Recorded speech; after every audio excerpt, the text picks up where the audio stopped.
চায়নার এই টিনা আপু ড্রাইভার ছাড়া একটা ট্যাক্সি অর্ডার করছে, একদম উবারের মতনই। তো গাড়ি আসতেছে, সে খুবই এক্সাইটেড আমাদেরকে দেখাবে। তারপরে সে গ্লাসের মধ্যে কি জানি পিনকোড করলো, লগ ইন করলো, তারপরে সে গাড়িতে উঠে গেল। তো গাড়িতে উঠার পরে সে আসলে সিট বেল্ট লাগিয়ে নিচ্ছে, তারপরে ড্রাইভিংটা চালু করলো, সিট বেল্ট লাগিয়ে নিল, তারপরে চলে যাচ্ছে। তো এখানে সে যে কোনো ধরনের ভাষা চেঞ্জ করতে পারবে, ইংলিশ, চায়না, সবকিছুই করতে পারবে। তারপরে এখান থেকে জিপিএস, তারপর হচ্ছে কোন জায়গায় যাইতেছে, সবকিছুই দেখাইতেছে। তো এটা কতটুক দূরত্ব সেটাও এখানে বোঝা যাইতেছে। এটা $1.5 মতন। এটা এসি, তারপরে হচ্ছে সবকিছু এখানে, মিউজিক টিউজিক সবই এখানে নিজের মতন করে ডিসপ্লেতে দেখে চালানো যাইতেছে। এখানে একটা জিপিএস এর আছে।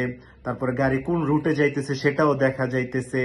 তারপরে হচ্ছে গাড়ি কি কোনো সমস্যা কিনা সবই দেখা যাইতেছে।